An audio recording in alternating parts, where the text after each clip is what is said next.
like to introduce Kelly Yeah. and just invite her to introduce her topic tonight.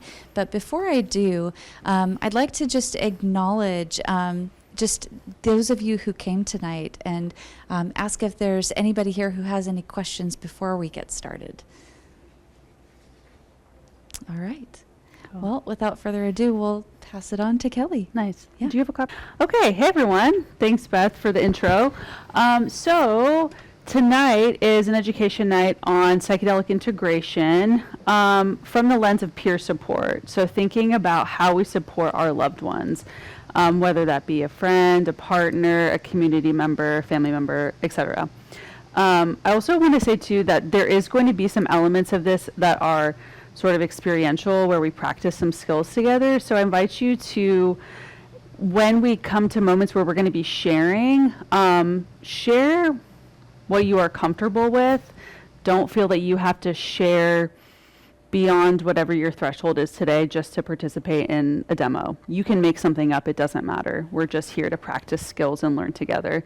And also interrupt me so that we can talk and have a conversation and interact.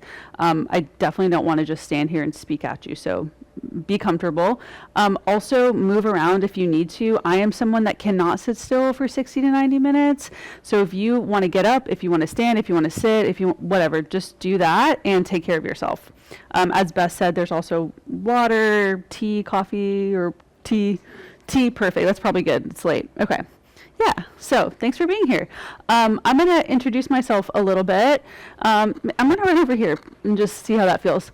Okay, so this is me. So I am many things, but what I most identify with is I'm a sister, I'm an auntie, I'm a daughter, I'm a partner, I'm a friend. I wear lots of hats that I adore. I also love plants and nature, some plants more than others. I'm sure some of y'all know about those. I love to cook and eat. I like getting letters. I like to adventure. I also like to be at home.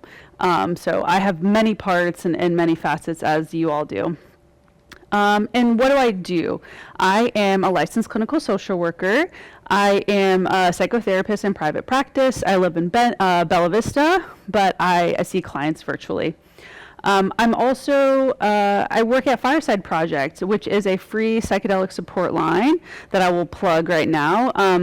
It's a place for you to call and get live support during or after a journey. So I have the privilege of supervising that line. And as Beth mentioned, Director of Education. I've done some psychedelic therapy training and so forth and so forth. And most importantly, I have lived experience with psychedelics. So I know what it's like to be in an altered state, and I also know what it feels like to integrate with a loved one, and also provide that support. So that's me. Before we get into more, I want to create our container. So I said a little bit of this already, but my intention is for this to be a co-collaborative shared space. So I encourage you to share. I encourage you to talk. I encourage you to raise your hand or jump in or whatever so that we can all be in this together. I also want you, I kind of said this earlier, hey, welcome, come on in. No, you're fine, welcome. There's plenty of space here, and you can also grab a mat. Yeah. I was just saying welcome. For Beth, do you mind passing this? Thank you. Yeah, to honor your experience and where you're at today. So we're going to talk about integration, and we're going to talk about peer support. And then I'm also going to invite you into some either dyads or triads, depending on what our group is looking like. And so in those moments, you will have an opportunity to share about an experience, not necessarily psychedelic. And like I said before, I just encourage you to just notice and monitor what your capacity is today for sharing. And to maybe, if a 0 is I'm asleep and 10 is I'm in a panic attack, maybe find something that's a 3 to 4 so that we're not going into deep activation tonight, so that we can really work with the skills and work with one another.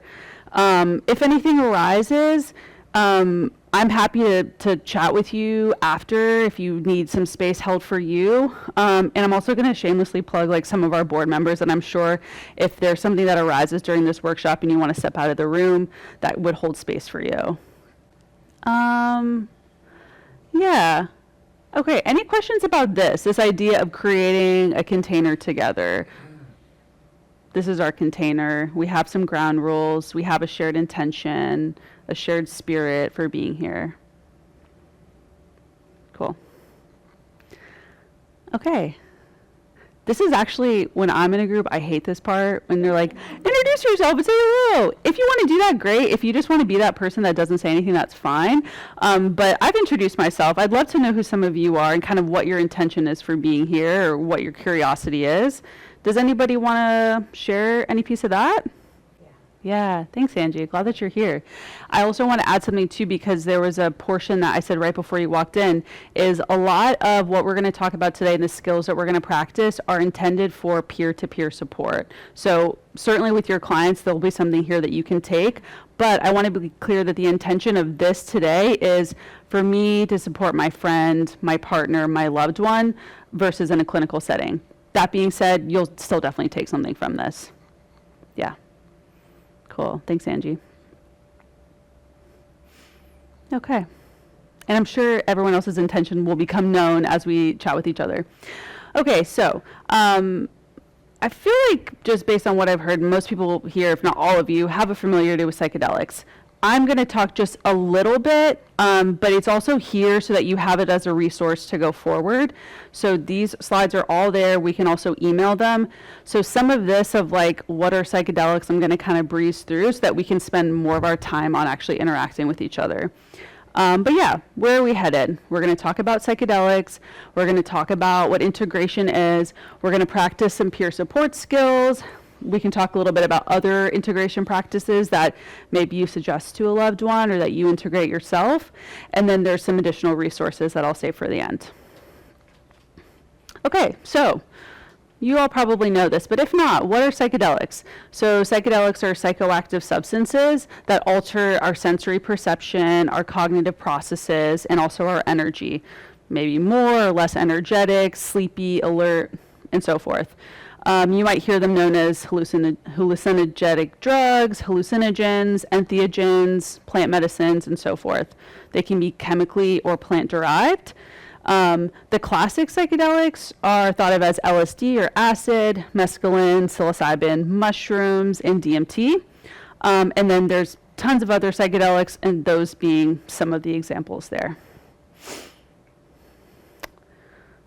Okay. That looks a little wonky, but that's okay. Why do people use psychedelics? Lots of reasons, from a mental health concern like PTSD, anxiety, depression, to end-of-life care, dealing with chronic illnesses. Also just to get in touch with the spiritual side of ourselves, a transpersonal side, to have a mystical experience. I was speaking with Holly out there about getting in touch with a sense of who we are beyond our physical body. So that also plays a role. Introspection, personal development. My perspective is there's no wrong way. That could be debated, but I don't think it's for me to decide. I think that everybody gets to decide how they interact with these substances and these medicines, and the reasons can be far and wide. We also know that there's clinical trials happening all over the world with all kinds of substances. So there's a lot of excitement and momentum in this space. A phrase that you may hear a lot in psychedelic, transpersonal, maybe even the hypnosis, anything sort of beyond the physical obvious realm, is this idea of a non-ordinary state of consciousness. So a non-ordinary state of consciousness is an altered sense of your everyday consciousness. That is something that we can tap into through the use of psychedelics, but we also enter non-ordinary states of consciousness in other avenues of life that have nothing to do with substance. Angie just mentioned one of them. Angie, right? Yeah. Okay, cool. Meditation, breath work, I know Jess knows about that. EMDR, that's a psychotherapy treatment. Even things like childbirth and grief, these are all non-ordinary states of consciousness. So we access these states of consciousness outside of substances. So I say that to also say that I think you can support people in the integration of psychedelics without having a psychedelic experience yourself, because I think we have all experienced a non-ordinary state of consciousness. What can be helpful in supporting that process is having an understanding of what does it look like to be tripping, what is normal, what is expected, and that allows you to be a better peer supporter or a loved one for someone that is integrating. One more thing to add here. Non-ordinary states of consciousness, you can think of having access to, less access to ordinary reference points, time, space, reality, sensation, temperature, all of those things. Those can be cues of being in a non-ordinary state of consciousness. I like this quote. This comes from Kylea Taylor's book, The Ethics of Caring, which is a really awesome book about, being in a caring role. And there's also elements specifically about being in a caring role in a non-ordinary state of consciousness. So what do we know about non-ordinary states of consciousness? They are states that enable us to become more sensitive and to expand our sense of who we are. Awareness is focused in a different way than in ordinary life. It helps us increase our sense of connection to other people and to the world around us, to challenge our assumptions and to find meaning in our lives. Amazing. This is one of those that I'm going to leave for you to kind of check out later because it's a lot, but there's a lot to say about the effects of psychedelics. We talked about the altered sensory experience. Your visual, your auditory, your sense of touch, all of that shifts on psychedelics. You may have an increased sense of awareness or understanding. You'll often hear people like, oh, that's it. Oh, I figured it out, or I've known this all along, and now I have access to it. Changes in your physical energy, maybe you're really lethargic, maybe you're energetic, maybe that goes like this during a journey. Connection to self and others, to the universe. You can raise your hand if you want, but you don't have to. Has anyone either had or heard of someone on a psychedelic saying, oh my gosh, we're all connected, we're all one? Yes. Yeah, so that is super common in psychedelics, is to have this sense that all living things, all beings have some sort of connection or a shared energy or source. So something that when you're hearing folks maybe mention that in their integration, that makes sense, that's normal. I think we talked about the rest of this. I want to point out this right here, increased vulnerability and suggestibility. So there is an aspect of journeying on a psychedelic where someone can experience that their defenses or their protective parts or elements of their self that they use to be safe in the world and to maybe front around other people can become softened or can dissolve all the way or can sort of just dissipate.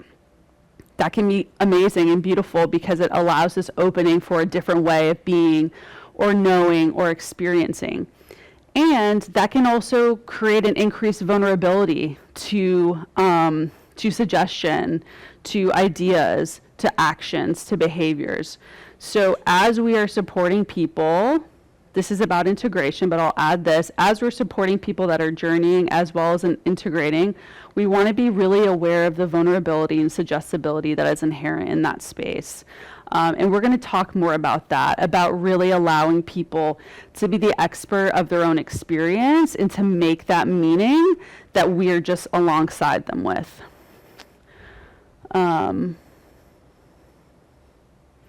Yeah. And Kelly, you may Yes. get into this later, but does that increase vulnerability and suggestibility? That increased vulnerability and suggestibility, does that carry over beyond the actual It definitely can. experience? Like, is Yeah. that something that has to be thought about in a post, like Yeah. integration space? Yeah, I would say so. And I think there's really no like hard timeline, right? Like some people feel that openness for days, weeks, or months after. So I think people are most sensitive in that direct aftermath because, yeah, the medicine is maybe still in our system or coming out of our system. We're very open, we're very raw. And it probably also depends on what came up during that journey and how that's being integrated. So I think the answer is yes, and also it's gray. Yeah, is that what you're kind of curious about? Okay, cool. Okay, I think we're gonna kind of move away from, oh wait, I have 2 more info heavy that are really for y'all to look at later, and then we'll get into some skills. Anything questions wise, curiosity so far, and can you see okay? Okay, cool.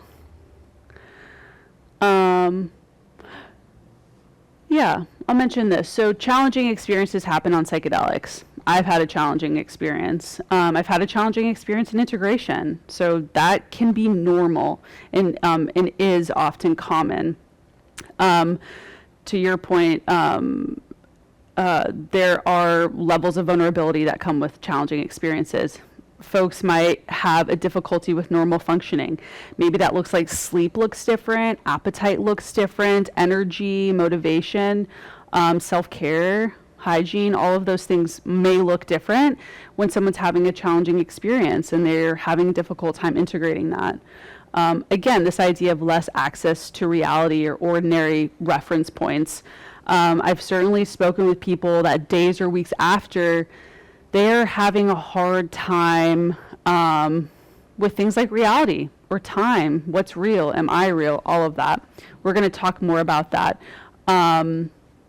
Everything that you can experience in a journey that we've spoken about, distortions in time, these mystical states, this spiritual emergence, it can also translate into the integration. So sometimes that journeying doesn't have a hard stop once the trip itself is over. So being able to be aware of that and know that to a certain degree that is normal and it's expected and it's okay can help to dial down maybe that pressure of someone that's experiencing a really hard time. We'll continue to talk about this and kind of what that threshold is when it's not normal or it's not okay, using that in air quotes. Yeah, when we have a big journey and we have these big downloads or we have these new insights, that can also be a lot of like, now that I know this thing, what do I do with it? And I think that can be a sticky part of integration. How do I take these radical shifts in my understanding, my sense of self, my beliefs, and take that forward?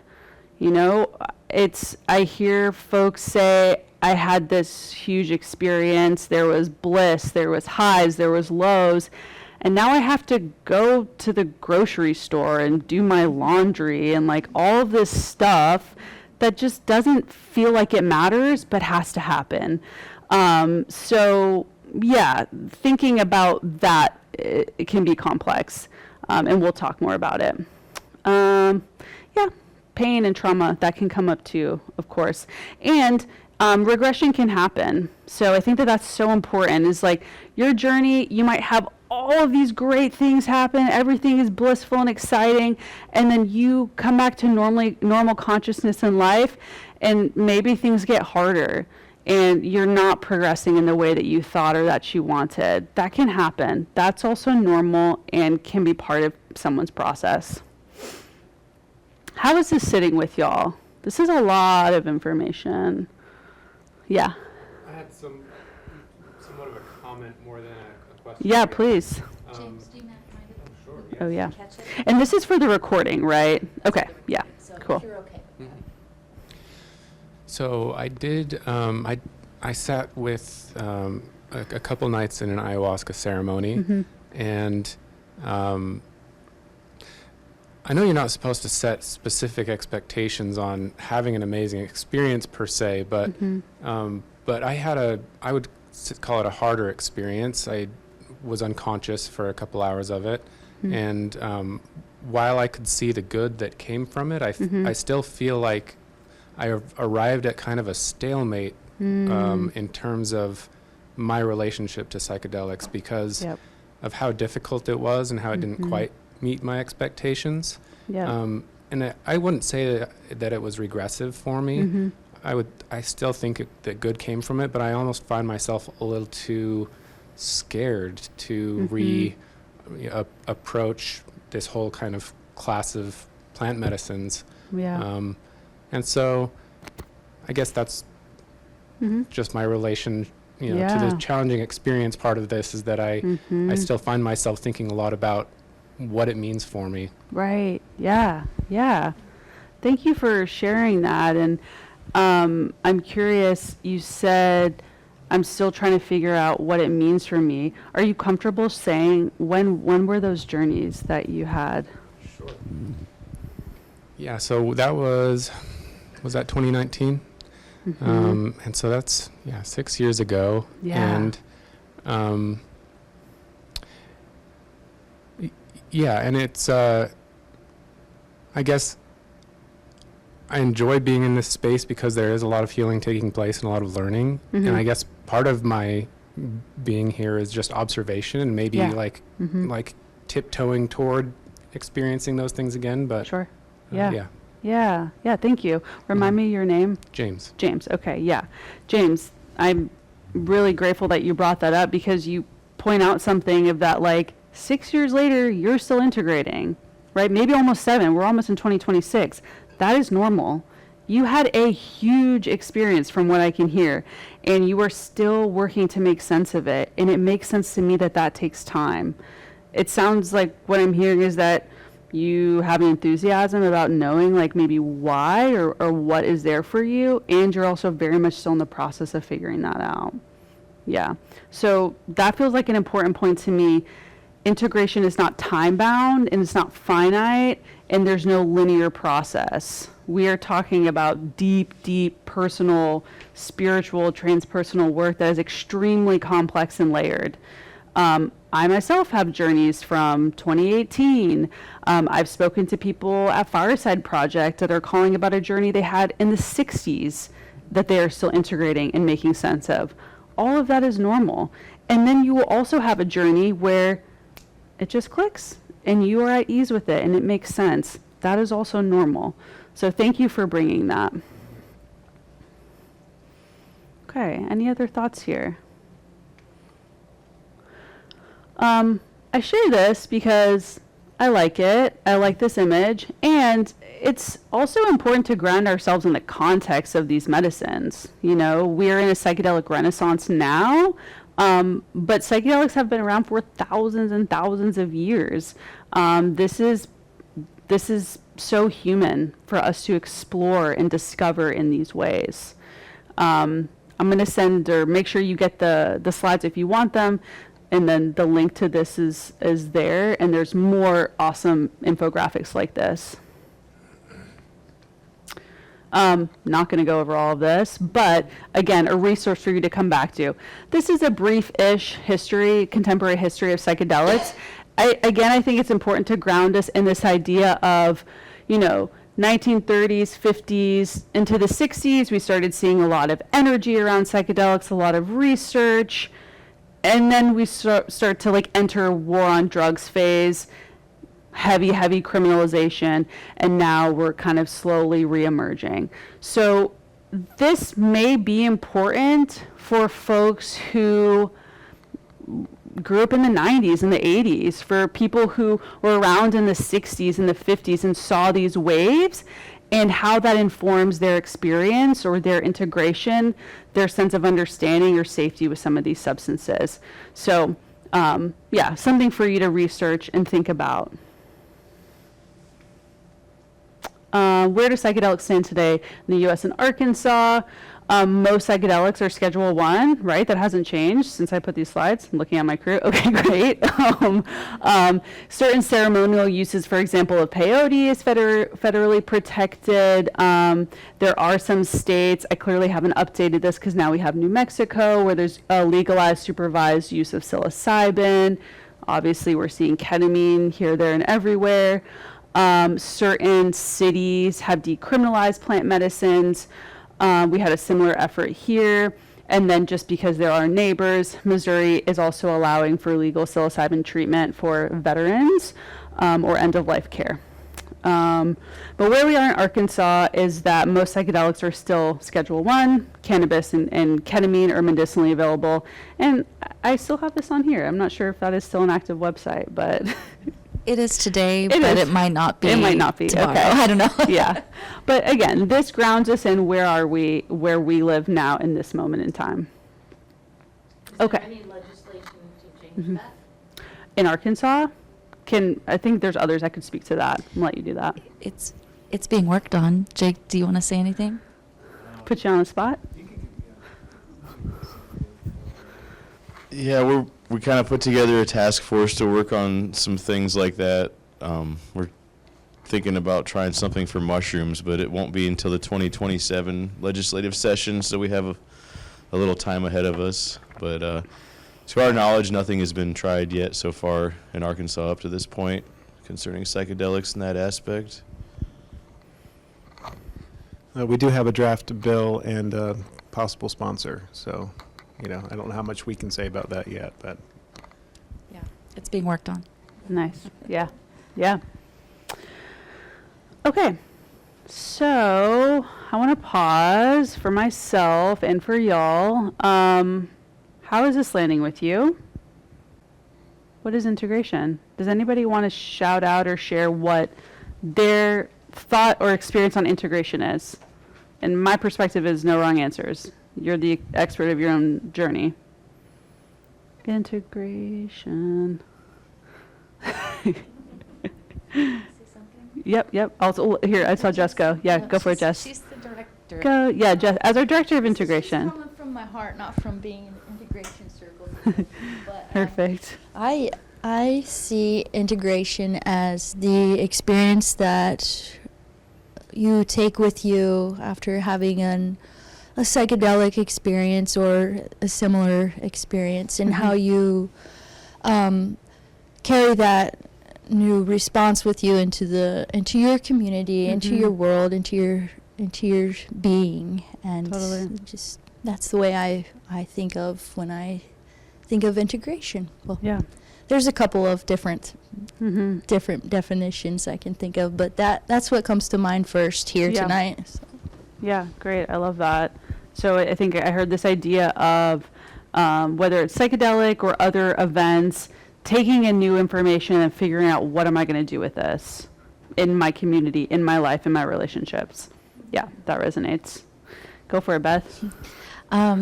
For me, integration sometimes integration can be a very active process where you're doing things like journaling or talking in a circle or maybe talking with a counselor to do some real active meaning making out of your experience.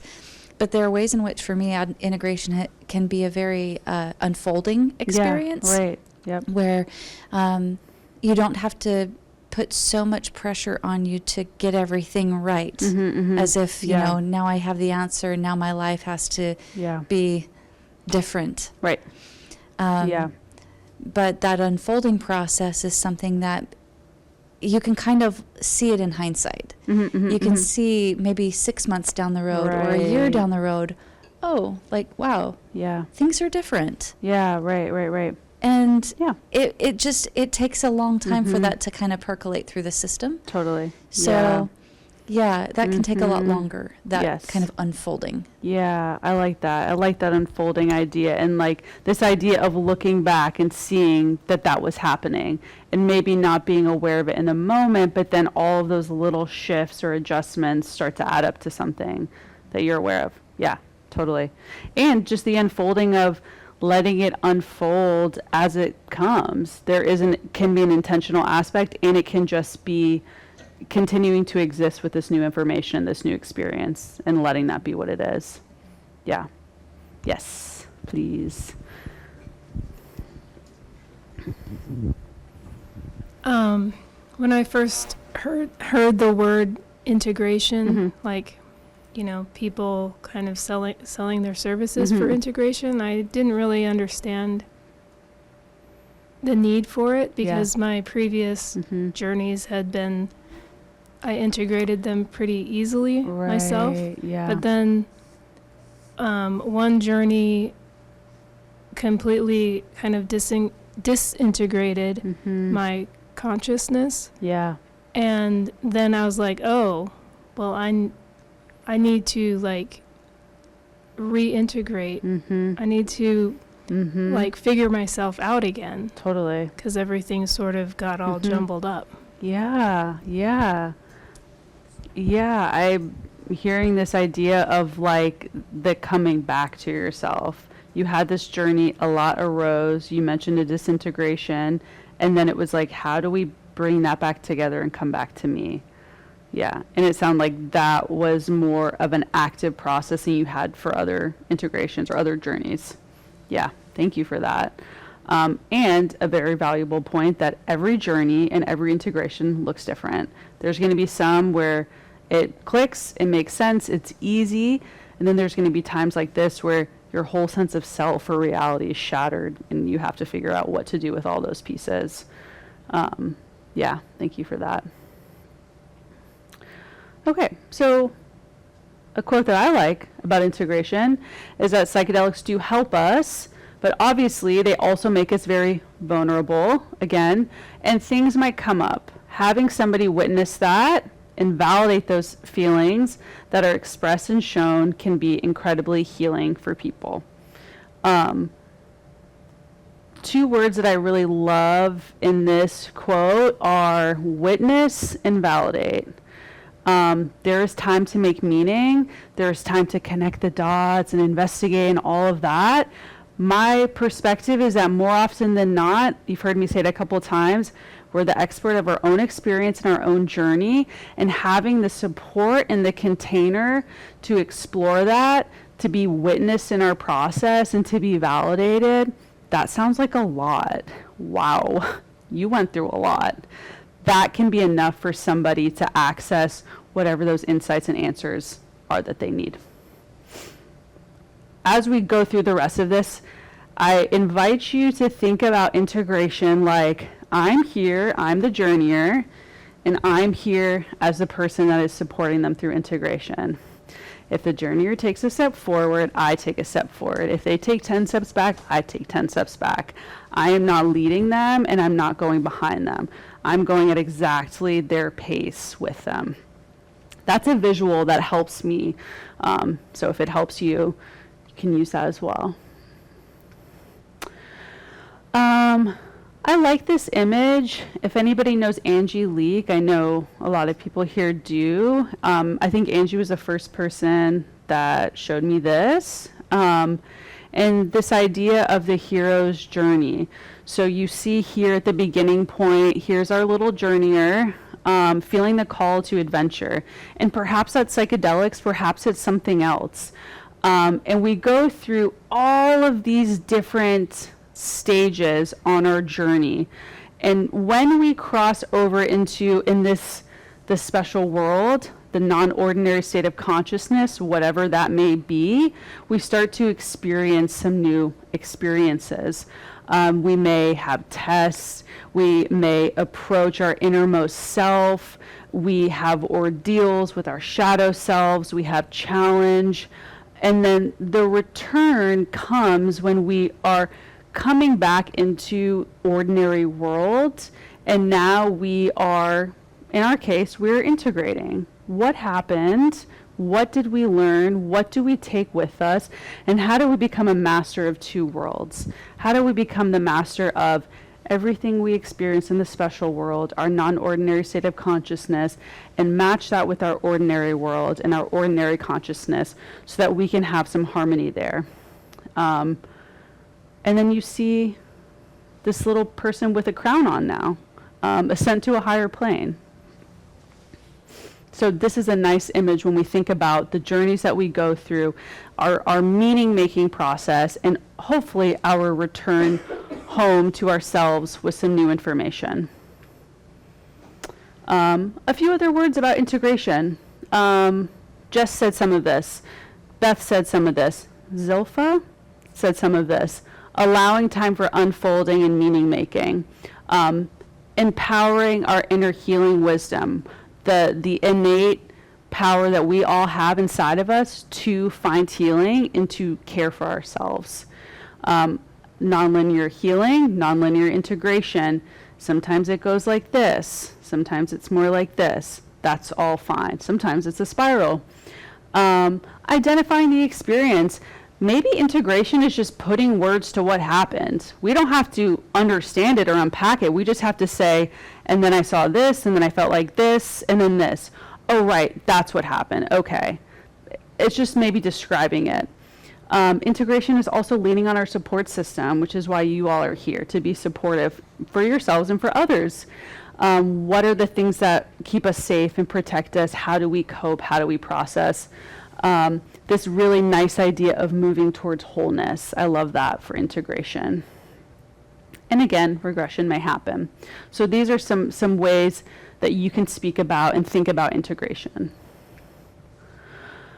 Okay, and now we're going to do some peer support skills. So, does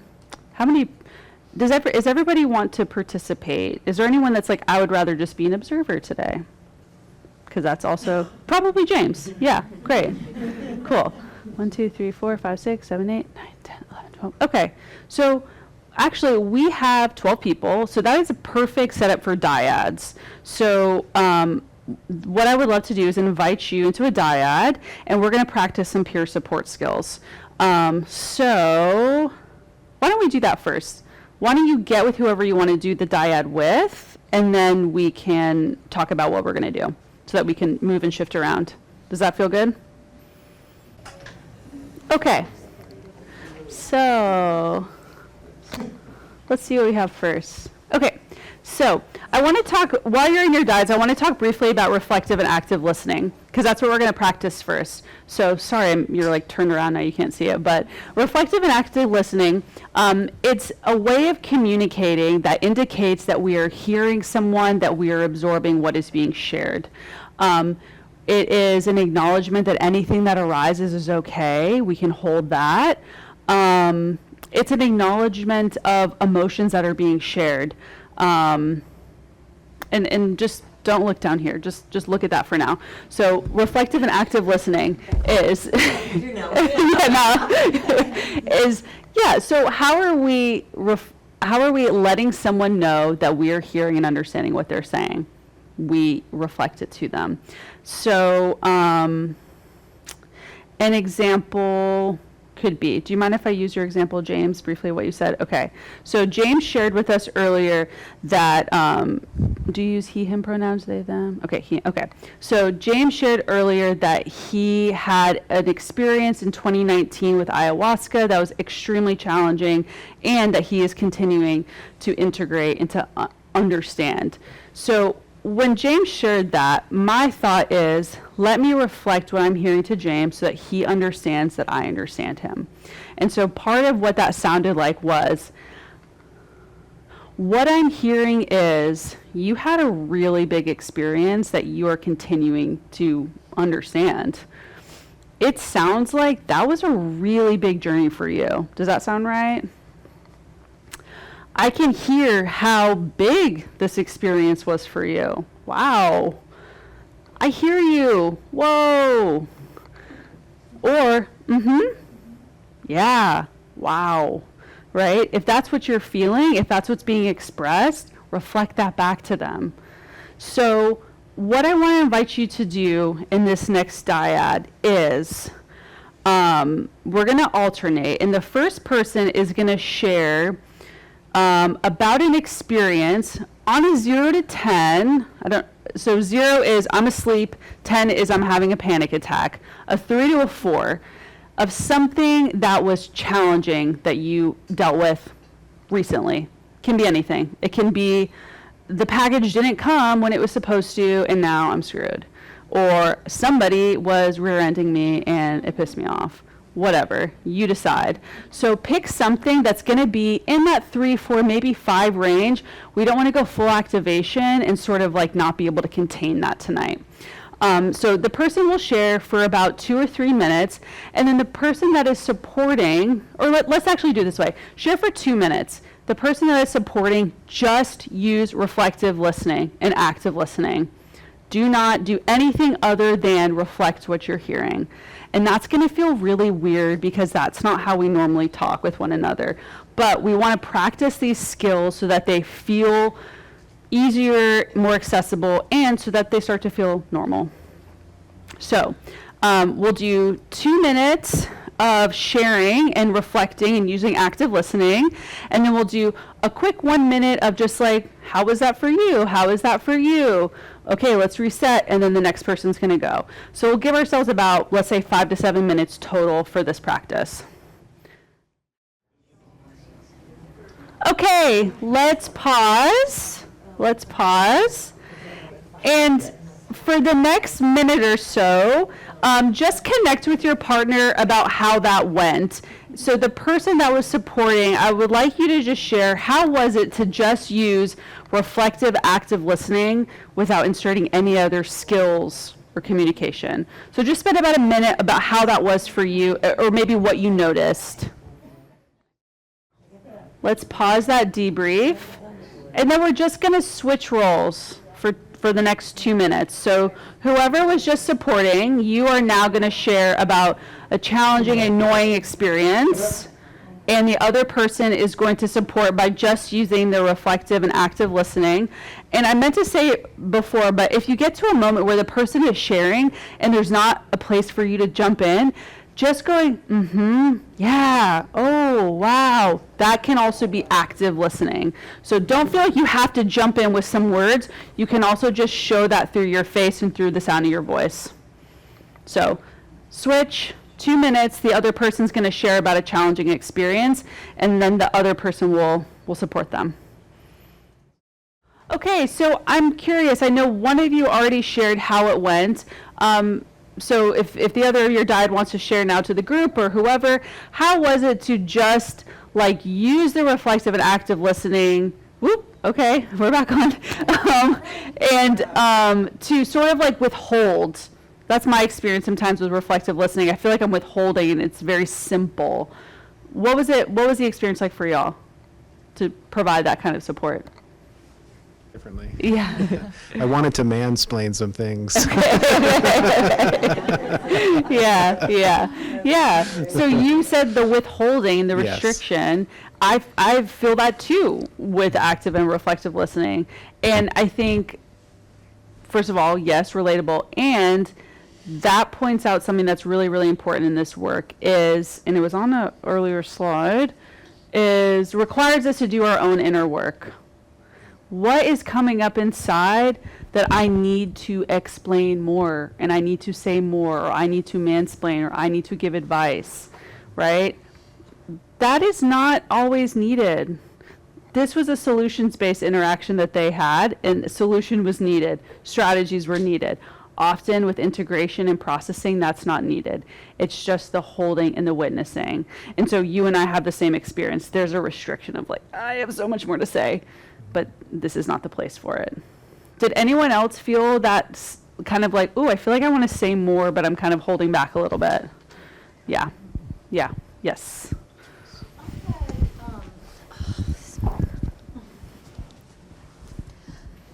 All right, even though it was probably like a level 2 or 3 that we were sharing, being the active listener, I can see where being like an emotionally driven person, just feeding off of those emotions from the speaker as a listener, and I think that could maybe be a problem sometime for me as a emotionally driven person, just feeling too much into what they're saying, and I don't know if I'm saying it right. I'm understanding you. I'm hearing what you're saying is like you are hearing the emotion and perhaps even the intensity of what's being shared, and you are right there with them, and like you are also in that emotional space with them. And I think what I'm hearing you share is that maybe you felt like there was points where you were too in the emotion, that it was like hard to support, or there was like a little bit of, you tell me. Well, I'm just not in this necessarily this discussion that we had back and forth, but in general. Okay. I've been in the position before where I just maybe can be a little triggered by Yeah. what the experience this person is having. Yep. Totally. And, yeah. Yeah. Yes. Just an observation. Yeah, An thank you. uncomfortable one, kind of. Yes, yeah, and I'm glad that you said that, because we all have that stuff. We all have material and emotions that is hard or uncomfortable to sit with. So part of this work is also knowing what are the emotions that are uncomfortable for me, that are hard for me to sit with. What do I notice that I get activated around? And then if you're stepping into a support or a caring role, how do I contain that for this interaction so that I can be with that person? And this is like another image that I like to think of is like, here's your stuff, here's my stuff, and they're going to bump into each other, and maybe they're going to sit next to each other, but we're not going to go like this. And so that helps me, that visual of like, it's good for our stuff to bump up to, and we want to sit next to each other, but we don't have to do like this, where now your pain, your fear becomes mine. So yeah, part of this work is understanding and recognizing what is challenging for me, what can be hard to hold, what is activating to me, and what do I need to do to tend to myself in those moments or in my work outside of supporting someone. Yeah. Okay, I want to keep us going forward. So any other thoughts on this practice, reflective and active listening? Okay. We practiced, great. Okay, so the next two skills I want you to think about are validation and normalization. So, validation, what you're saying makes so much sense. Everything that you're saying sounds totally normal to me.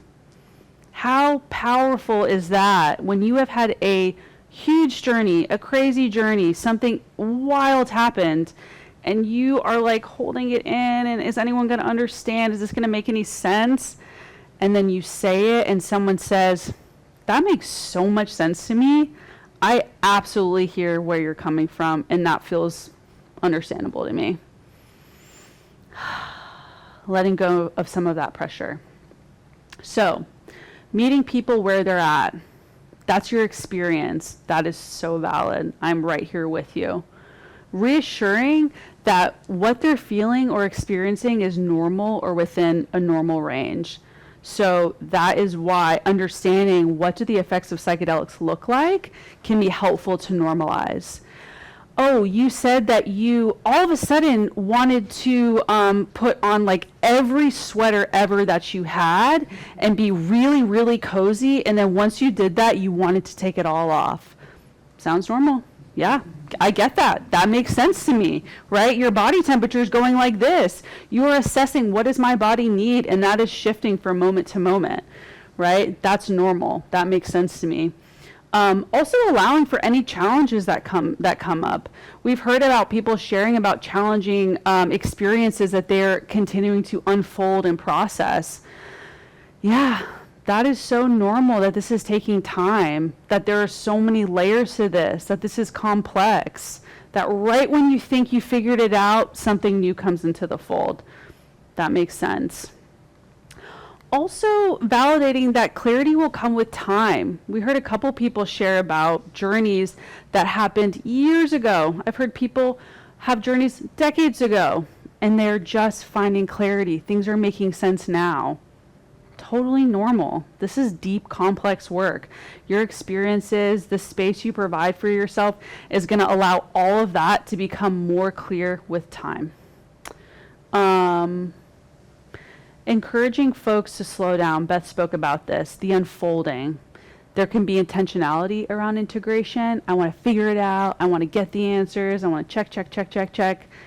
What if we just take a moment, just be with what is, just let that be enough, and I trust you that you're going to get there. I know you're going to get there. I know you have it in you, and I'm here to help create that container with you. Which leads to the most important thing, which is that it's not our job to move people through their process. I don't want that to be my job. I want that to be their job that I'm assisting and supporting them in. We'll get to that. Yeah. Trust in the process. Trust is their job. I said like 1,000 times, everybody's the expert of their own situation. I don't walk in any of your shoes. You don't walk in mine. You know your story better than I ever could.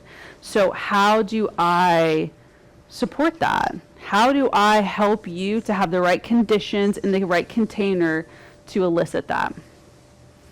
So that's what we are going to practice some of in this next dyad. Okay, so we'll pull, some of this will come up, but some phrases that you can think about when using validation and normalization.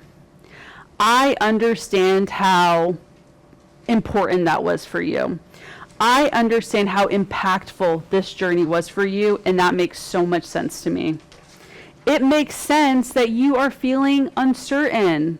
It makes sense that you are feeling scared. It makes sense that you are excited and you have all of this energy. Everything that you told me makes sense. Let's see. So those are some little sentence stems that you can think about. And then also checking in with yourself, like Jess said, noticing what is coming up for you in this support process, noticing if there's any judgment or critique, which is all normal and that we all do, and noticing if you can allow that to step aside while you're supporting someone. Somebody may share something about their experience that you would never do or never want to happen to you, and that's okay. We can still support that. So what I want to do is to do another dyad, and we're going to weave in the validation and the normalization. So use the active listening, use the reflective listening, and now we're going to weave in some of these elements as well.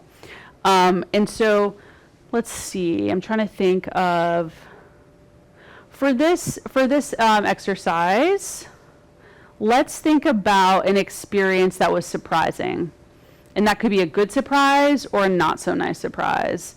And we're going to do the same thing. You're going to share for 2 minutes. The other person is going to support, and we're going to support with active listening, reflective listening, validating, and normalizing. And then we'll switch, and then we'll debrief. So get with your dyad and spend 2 minutes talking about something that was unexpected or surprising. The other person will support, and then we'll switch, and we'll get these this slide up here so you have some little hints. And they're also on the printed slides if you need them. How did this go, y'all? Thoughts on adding in, now you can say a little bit more. We're weaving in some additional skills. What did it feel like to use these skills, or what did you notice either offering or receiving this type of support? Honor that. Yeah. Is important for that. Yes, I love that. I love that. Honoring, Reiterate that. I didn't. yeah, honoring the experience of the other person, allowing it to be what it is. And then I heard you say this thing about not maybe pushing to go deeper. Noticing that you maybe had that curiosity, or maybe that's where your process would go, but noticing that's not what your partner needed, and so you were pulled that back. Yes, I love that. That's so important. And that is sort of like a double-edged sword. When we're supporting people, especially when we're really enthusiastic about this work, we're like, I want to help you. I want you to figure it out. I want you to know all the things. We're going to do this thing.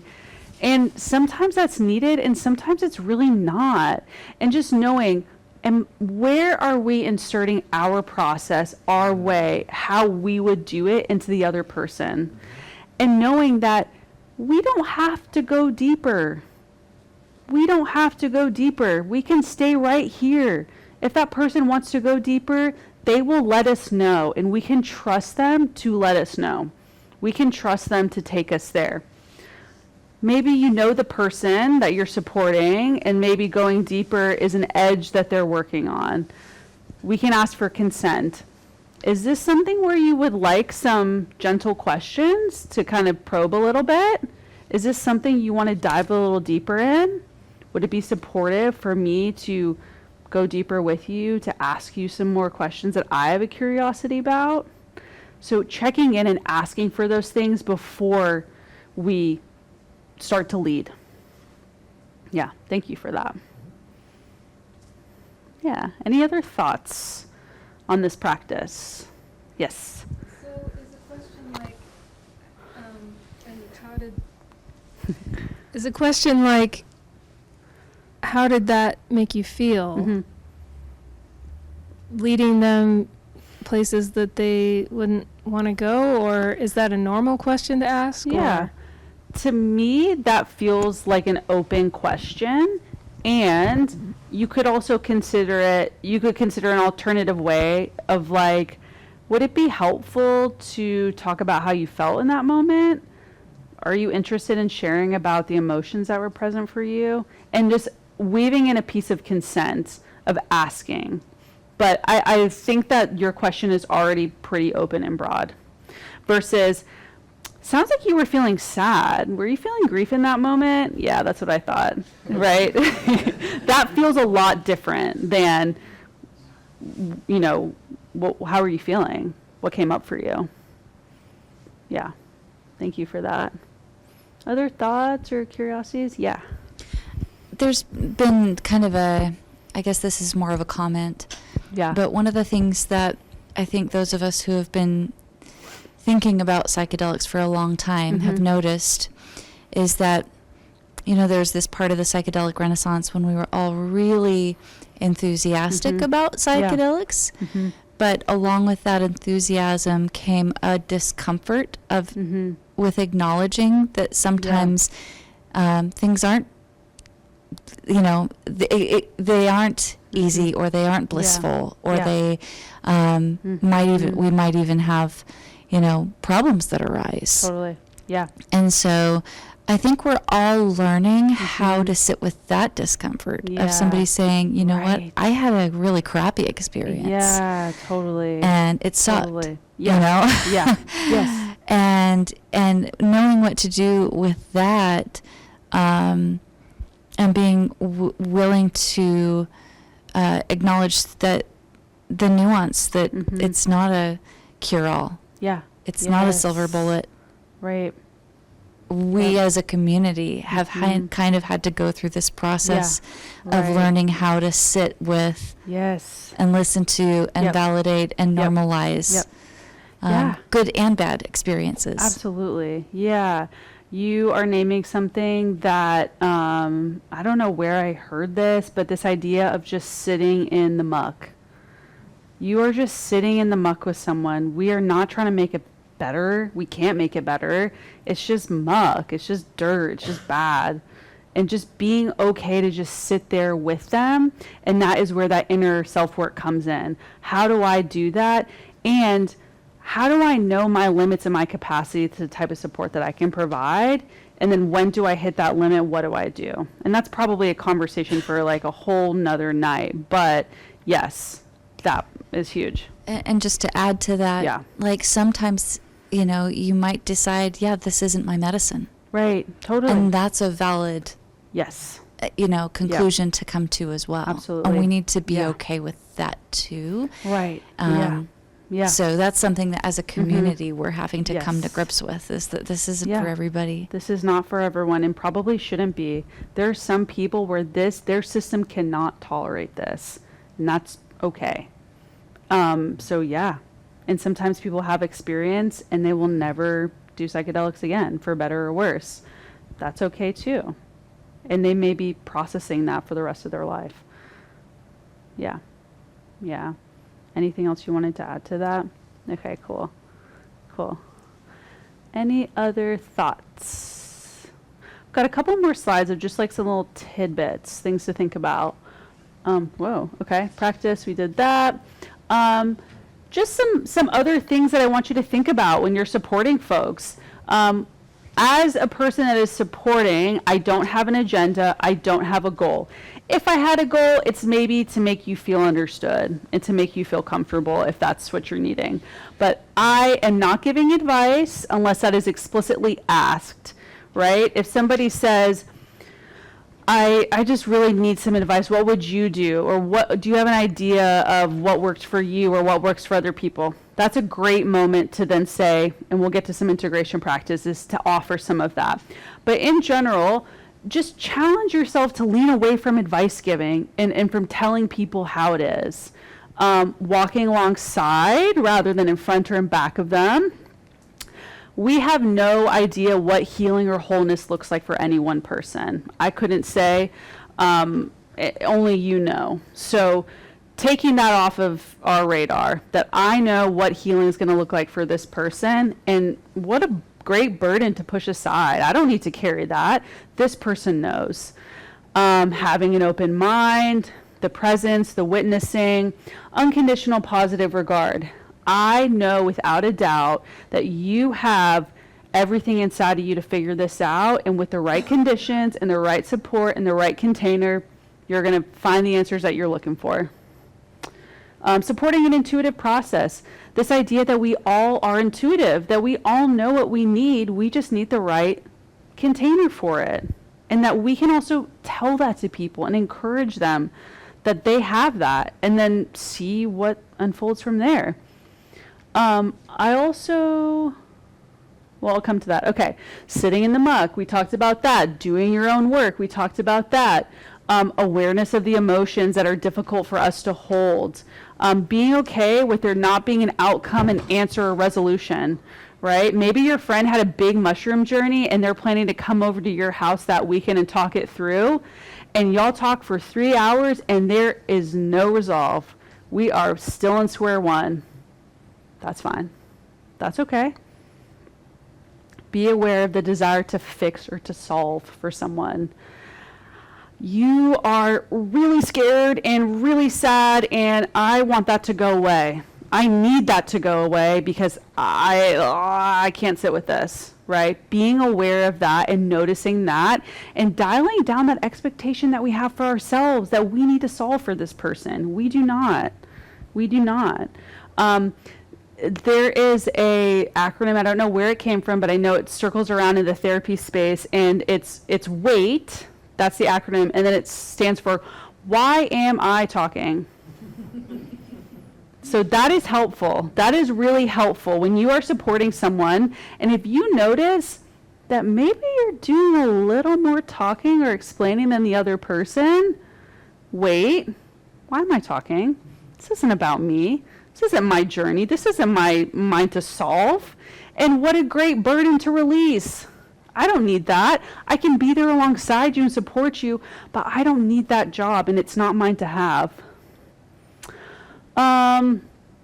Staying grounded, checking in for yourself. What's coming up for me as I'm listening to this, right? And maybe that is you have a coping or a soothing technique that you can use. I like to have fidgets on me. I like sensory input. That helps me to stay grounded, to stay in my own space.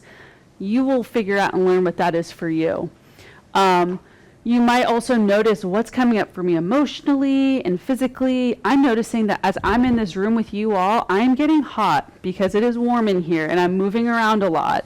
And I'm noticing that that means I need to slow down. So noticing what's coming up for me, what is present, and how can I shift and adjust that. You will find grounding skills. We can talk a little bit about that. Having confidence in yourself and the other person to get there. I am confident that I can be a supportive witness to your process, and I'm confident that you are going to get to wherever you need to go. Modeling a sense of calm, trust in the other person, patience, that there's time for all of this. We're not going to do that. Okay. These are just some additional integration practices. We talked about, talking it through is one thing, but then there's also plenty of other ways to integrate. And somebody may ask, like, hey, this conversation was great, but like, what else can I do? Here are some things you can try. Expression in any way that you want. Art, sport, whatever. Moving, journaling, doing nothing, resting, sleeping and resting. That is integration. Your body went through a lot, and now it needs to rest. pausing there, we're coming to the end. Any thoughts on any of this? Or just maybe curiosities or things that are alive for you in this conversation? Go for it. I'm just having this thought that this is just being human, right? And it feels like we kind of forgot a lot of how to do that. Yeah. You know, we're so results oriented and high productivity and time management and like a high production. We're so oriented towards that. Right. Like all of these things are about not solving. Yeah.